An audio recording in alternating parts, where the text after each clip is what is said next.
Heading डालिएगा प्रत्यास्था गुणांकों के बीच संबंध। प्रत्यास्था गुणांकों के बीच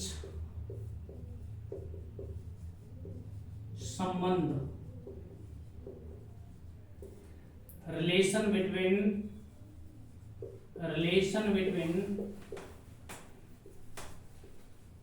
इलास्टिक कांस्टेंट कोफिशिएंट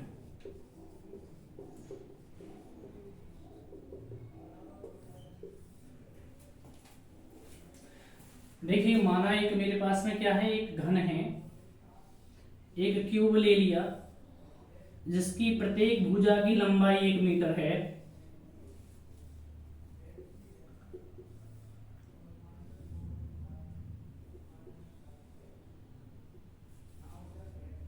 और ये घन 3 अक्ष x, y, z अक्ष के समांतर रखा गया है और इनके प्रत्येक फेज पर और इसके प्रत्येक फेज पर क्या लगाया हमने, एक नॉर्मल स्ट्रेस लगाया है P बाहर की ओर। P इधर भी हमने P लगाया है, इधर y के अनुदिश भी हमने क्या लगाया है, P फोर्स लगाया है। मेरे पास में इस z के अनुदिश में हमने क्या लगाया है, P स्ट्रेस लगाया है। लिखेंगे, माना एक घन जिसकी लंबाई माना एक घन जिसकी भुजा की लंबाई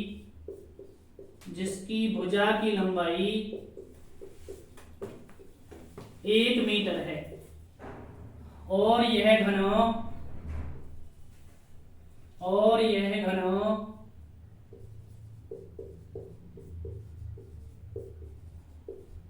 तीनों अक्षों के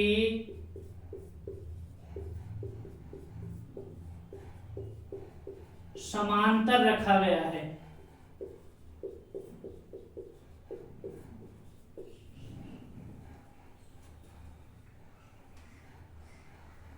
Let a cube has per unit length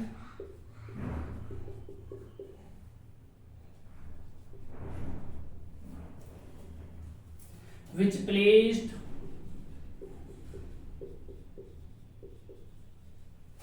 parallel to the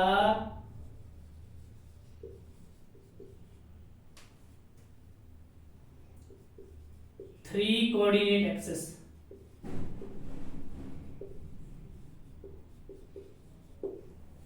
प्रत्येक फलक पर बाहर की ओर एक बल P आरोपित किया जाता है।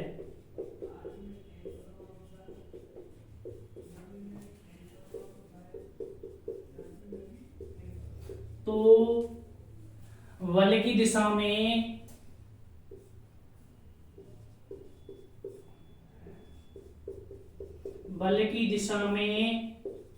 विस्तार तथा लंबवत दिशा में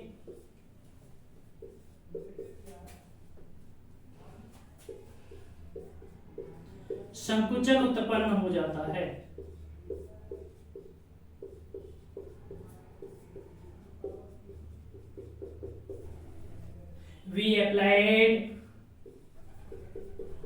We applied a force on each face of the cube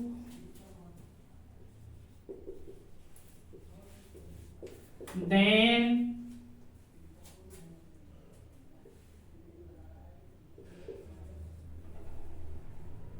we get extension along the force direction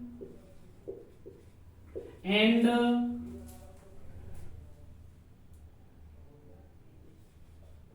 compression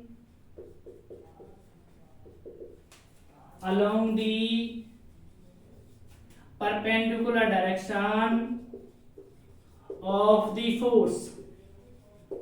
देखो हमने पॉइजन रेशो में हमने आपको पहले ही बताया था पॉइजन रेशो में कि यदि हम इधर किसी वायर के या किसी रॉड के लंबाई की अनुदिश क्या लगाते हैं, कोई स्ट्रेस लगाते हैं, कोई प्रतिबल लगाते हैं, तो उसके लंबवत उसके व्यास में क्या हो जाती है, कमी हो जाती है, उसका व्यास क्या हो जाता है, कॉन्ट्रैक्ट हो जाता है। तो वही है, यदि मेरे पास में क्या है, यदि हम एक्स के अलोंग यदि स्ट्रेस लगा रहे हैं, पी फोर्स इधर लगा रहे हैं, पी फोर्स इधर लगा रहे हैं, एक दूसरे के परिमाण में बराबर और विपरीत लगा रहे हैं, तो इसके वाई अक्ष में और जेड अक्ष में क्या होगा, संकुचन होगा। मतलब कहने का मीन्स इसका साइज कम हो जाएगा। तो लिखेंगे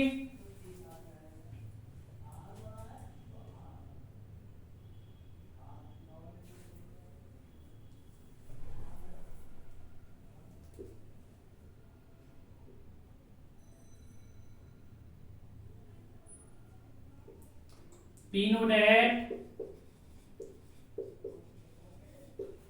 यंग प्रत्यास्था गुणांक, यंग प्रत्यास्था गुणांक, यंग प्रत्यास्था गुणांक किसके बराबर होता है, अनुदैर्ध्य प्रतिबल, अनुदैर्ध्य प्रतिबल अपॉन अनुदैर्ध्य विकृति, अनुदैर्ध्य विकृति। मतलब Young modulus, Young modulus is equal to longitudinal stress upon longitudinal strain के बराबर होगा। मुझे क्या निकालना है, यहाँ पे अनुदैर्ध्य विकृति निकालना है, तो longitudinal strain, longitudinal strain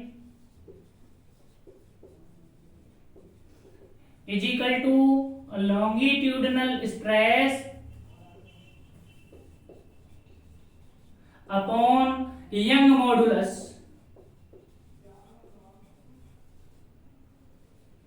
young modulus, longitudinal stress F upon A, F upon A upon Young modulus को किससे डिनोट करते हैं, और वाई से डिनोट करते हैं। तो मेरे पास में क्या हो जाएगा, इधर देखें, हम लॉन्गिट्यूडनल स्ट्रेन क्यों निकाल रहे हैं, क्योंकि जो मेरे पास में फोर्स है वो हमने क्या लगाया है, एक्स के अलोंग लगा रहे हैं, तो एक्स के अलोंग क्या होगा, मेरे पास में कम एक्सटेंशन होगा, विस्तार होगा।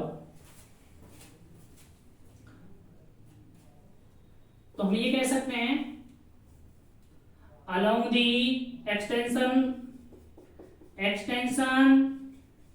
along the x axis क्या हो जाएगा मेरे पास में, f का मान आपको पता है, f अपॉन a अपॉन क्या है, y। f का मान कितना है, इधर x का लॉन्ग कितना लग रहा है, p। इसकी साइड कितनी है मेरी, यहां से यहां तक 1 मीटर, इसकी साइड कितनी है मेरे पास में, क्यूब की 1 मीटर, तो एरिया कितना हो जाएगा मेरे पास में, 1 मीटर का स्क्वायर, एक ही रहेगा, अपॉन बाई, तो मेरे पास में क्या आ जाएगा, p अपॉन बाई। अब हम क्या है, इधर क्या निकालें, बाई एक्सिस और जेड एक्सिस का लॉन्ग क्या निकालें, हम संकुचन निकालें। तो संकुचन निकालने के लिए क्या काम करेंगे, हमें क्या पता होना चाहिए, जहां दो फोर्स लग रहे हो, किसी लाइन के अनुदिश लग रहे हो, किसी लंबाई के अनुदिश लग रहे हो, तो मेरे पास में जो संकुचन होगा वो बाह्य अक्ष और जेड अक्ष के अनुदिश होगा, मतलब उसके परपेंडिकुलर डायरेक्शन में होगा। जो परपेंडिकुलर डायरेक्शन में होगा तो उसे हम बोलते हैं पार्श्विक विकृति। क्या बोलते हैं, पार्श्विक विकृति। तो पार्श्विक विकृति हमने पीछे बताई थी पॉइजन रेशो में। तो पॉइजन रेशो क्या होता है, यहां से लिखेंगे Poisson ratio, Poisson ratio is equal to क्या होगा मेरे पास में, लेटरल स्ट्रेन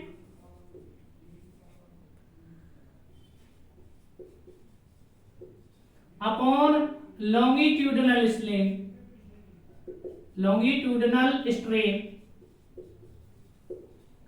मतलब पाइसन निष्पत्ति किसके बराबर होगी? अनु, इसको क्या बोलते हैं? पार्श्विक विकृति।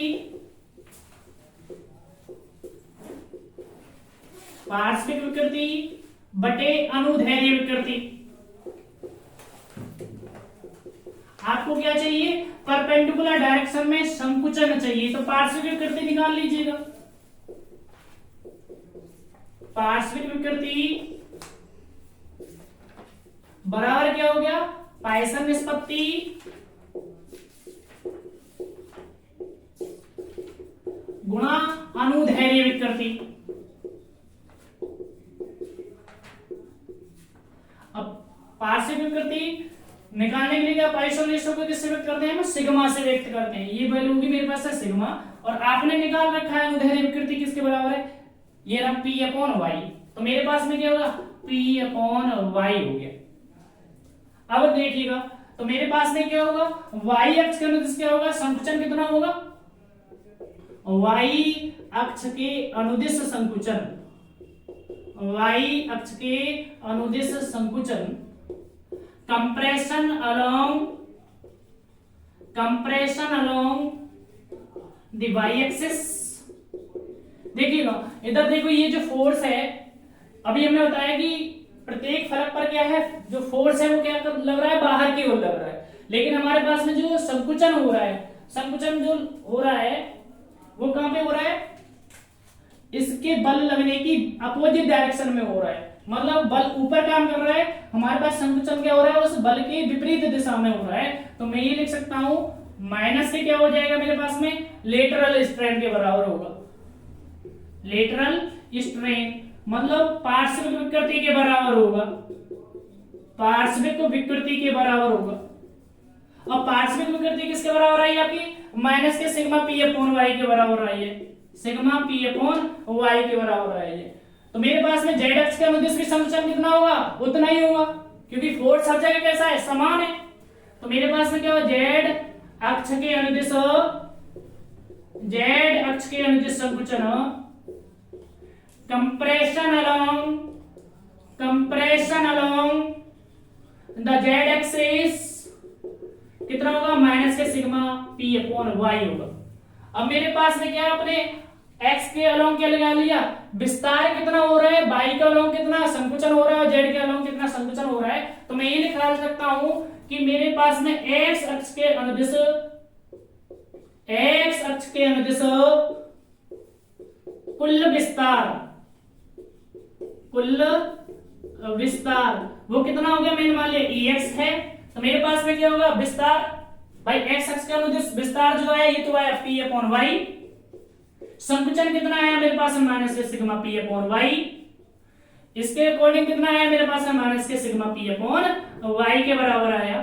तो मेरे पास में क्या हो गया? p अपॉन y कॉमन ले लिया। 1 माइनस के क्या बचेगा मेरे पास में? 2 सिग्मा बचेगा।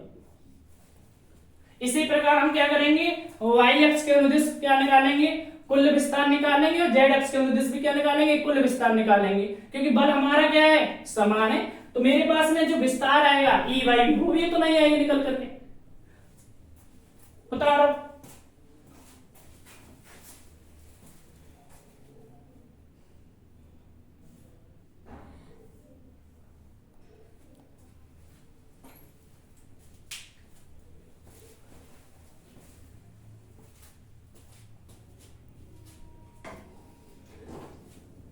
उतार लिया, ये यहां तक। आगे देखो, अभी हमने x के अलोंग निकाला है, अभी हम y के अलोंग भी निकालेंगे, देखेंगे कितना आएगा। देखो लॉन्ग आंसर में पूछा जाएगा आपसे क्वेश्चन 15 नंबर का। इधर देखो, अब लिखेंगे y अक्ष के अनुदिश, y अक्ष के अनुदिश की बात कर रहे हैं, अलोंग दी y एक्सिस की बात कर रहे हैं, अलोंग दी y एक्सिस। इधर देखो, अब क्या है मेरे पास में जो स्ट्रेस है वो y के अनुदिश लग रहा है। जब y के अनुदिश लग रहा है तो संकुचन किसके अकॉर्डिंग होगा मेरे पास में? x के अलोंग होगा और y के अलोंग होगा। तो मेरे पास में पहले क्या निकाले? x के अनुदिश संकुचन, एक्स के अनुदिश संकुचन वो कितना होगा मेरे पास में, संकुचन हम निकाल चुके हैं क्योंकि फोर्स बराबर है, वो क्या होगा माइनस के सिग्मा पी अपॉन वाई के बराबर होगा। वाई अक्ष के अनुदिश, वाई अक्ष के अनुदिश विस्तार वो कितना आएगा मेरे पास में, P अपॉन वाई के बराबर आएगा, जो भी विस्तार निकाला था। अब मेरे पास में क्या हो गया, Z अक्ष के अनुदिश संकुचन वो कितना हो गया, माइनस के सिग्मा P अपॉन वाई के बराबर हो गया। अब हम क्या निकालेंगे, कुल विस्तार किसके अनुदिश, वाई के अनुदिश। तो मेरे पास में क्या हो गया, वाई अक्ष के अनुदिश, वाई अक्ष के अनुदिश कुल विस्तार, कुल विस्तार किससे व्यक्त कर रहे हैं हम, ई वाई से व्यक्त कर रहे हैं। और मेरे पास में क्या आ जाएगा, माइनस के sigma P upon Y plus P upon Y minus के सिग्मा पी अपॉन वाई के बराबर आ जाएगा। E Y is equal to क्या होगा, पी अपॉन वाई कॉमन ले लीजिएगा तो ये बचेगा माइनस के 1 माइनस 2 सिग्मा के बराबर आ जाएगा। जो जितना मेरे पास में एक्स के अलोंग आया उतना ही मेरे क्या है, मेरे पास वाई के अलोंग आ गया। तो मेरे पास में लिख सकते हैं total extension along, total extension along the Y axis. अब हमें आगे करने की जरूरत नहीं है, ऐसे हम क्या करें, जेड के अकॉर्डिंग हमने क्या लगाया, जेड के अनुदिश हमने क्या लगाया, स्ट्रेस लगाया, तो संकुचन जो होगा मेरे पास में क्या हो गया, अब एक्स के अलोंग होगा और वाई के अलोंग होगा। तो मेरे पास में क्या होगा, इसी प्रकार जेड अक्ष के अनुदिश, जेड अक्ष के अनुदिश कुल विस्तार, कुल विस्तार कितना हो जाएगा, ई जेड होगा, वो किसके बराबर होगा मेरे पास में, P अपॉन वाई 1 माइनस के 2 सिग्मा के बराबर आएगा। अभी तक हम बता रहे थे कि क्या बोलते हैं, जब हमने स्ट्रेस किया तो मेरे पास में जो विस्तार हुआ वो इतना हुआ, जबकि घन की जो भुजा कितनी है, वो 1 मीटर है। तो नई भुजा कितनी हो जाएगी, 1 मीटर में क्या कर देंगे, इसको हम ऐड कर देंगे। जैसे मान लीजिए एक रॉड है और रॉड में क्या किया, मेरे पास में लेंथ L है और इसको मैंने क्या किया, इस तरह फोर्स लगाया, स्ट्रेस लगा दिया, तो इसका मेरे पास में क्या हो गया, डेल्टा L इसका इंक्रीज हो गया। तो मेरे पास में जो होगी इसकी जो अब मेरे पास में टोटल लेंथ होगी वो किसकी होगी, L प्लस डेल्टा L होगी। तो सेम मेरे पास में क्या है, मैंने इधर x के अलोंग फोर्स लगाया तो इधर क्या हो गया, मेरे पास में एक्सटेंशन हो गया, विस्तार हो गया। तो जो नई भुजा होगी वो क्या होगी मेरे पास में, 1 मीटर में क्या कर देंगे, इसको जोड़ देंगे। तो मेरे पास में क्या हो गया, घन की नई भुजा, घन की नई भुजा,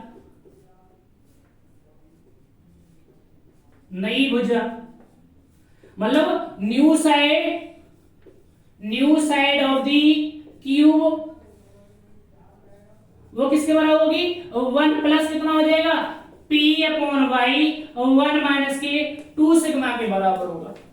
तो मेरे पास में अब क्या कर सकता हूं, मैं इस घन का, नए घन का आयतन निकाल सकता हूं और आपको पता है वो किसके बराबर होता है।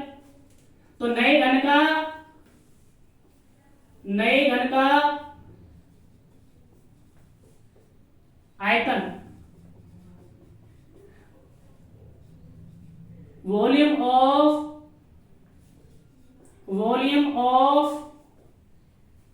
द न्यू क्यूब,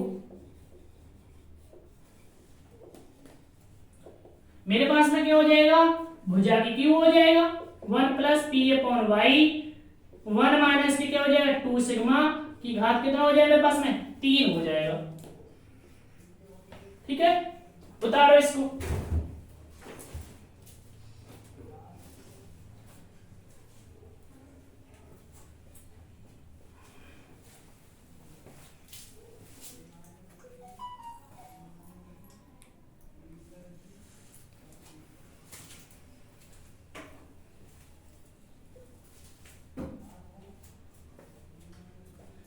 इधर देखिए, अभी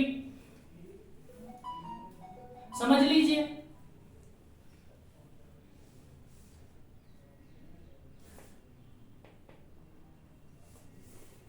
इधर देखो,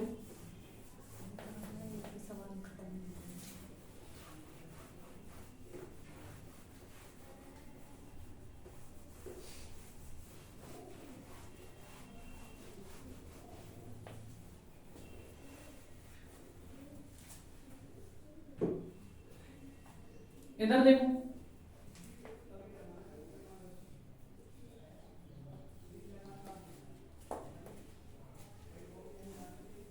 अब क्या करेंगे हम, मेरे पास में क्या हो गया, नए घन का आयतन आ गया।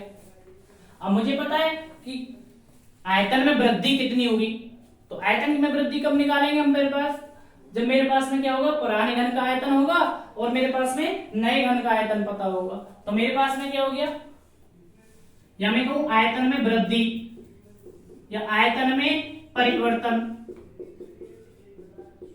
आयतन में परिवर्तन क्या हो जाएगा मेरे पास में, देखिए ऐसे करिएगा, आयतन में परिवर्तन, इसमें से क्या कर दें, इस घन के आयतन में से क्या कर दें, पुराने घन के आयतन को घटा दें, तो मेरे पास में क्या हो जाएगा,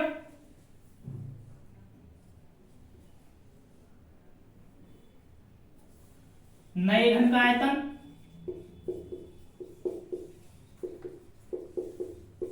माइनस के वास्तविक घन का आयतन।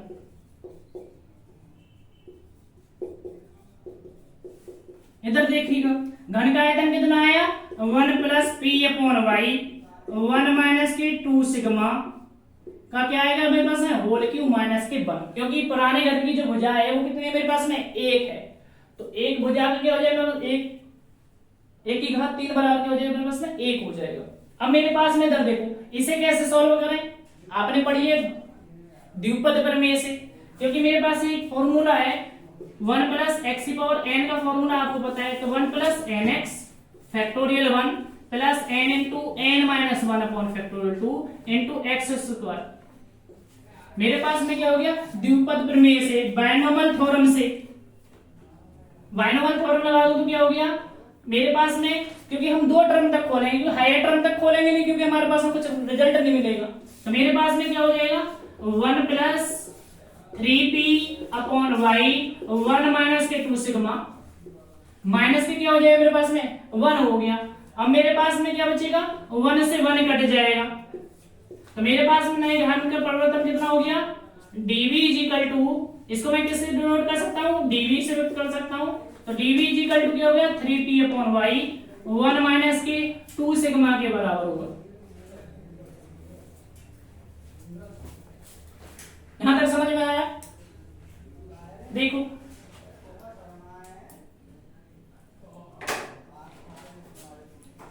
बताओ,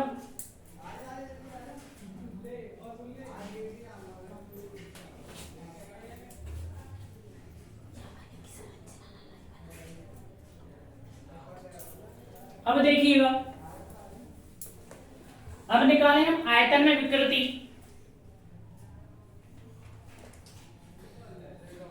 आयतन में विकृति मतलब वॉल्यूमेट्रिक स्ट्रेन,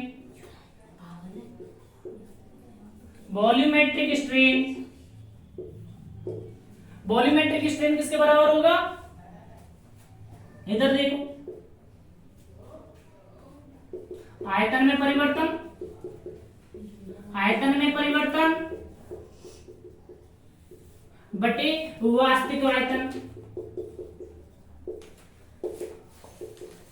मतलब मेरे पास में dv अपॉन क्या आ जाएगा मेरे पास में कैपिटल V के बराबर हो गया। आयतन में परिवर्तन आपने निकाला वो कितना है 3p अपॉन वाई, 1 माइनस के क्या हो जाएगा 2 सिग्मा। वास्तविक आयतन कितना है मेरे पास में 1, तो मेरे पास में कितना हो गया 3p अपॉन वाई, 1 माइनस के क्या हो गया 2 सिग्मा के बराबर हो गया।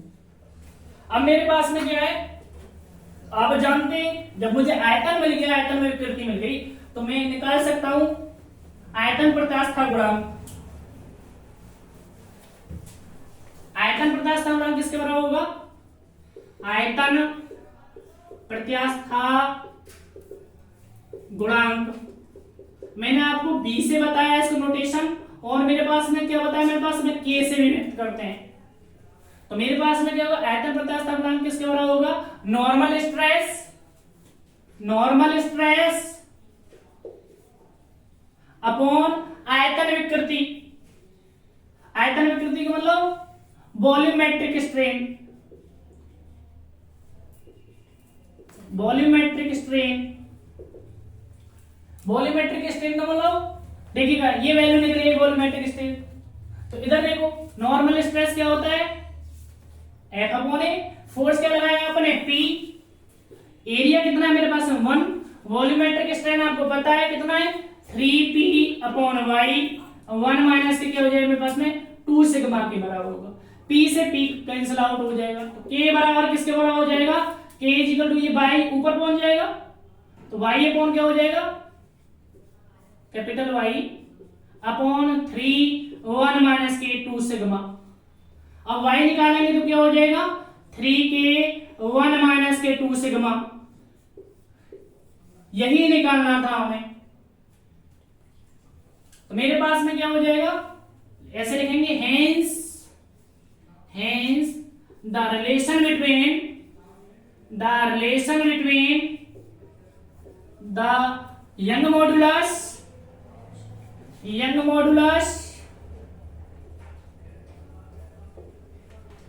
वर्ग मॉडुलस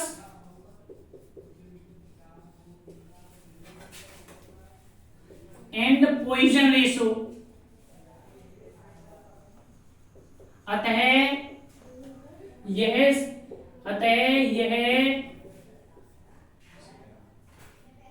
समीकरण यंग प्रत्यास्थ गुणांक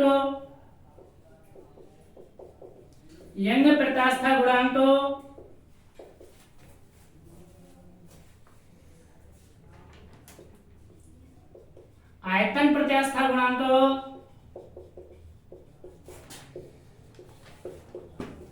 तथा पॉइसन निष्पत्ति के बीच संबंध है। उतारो।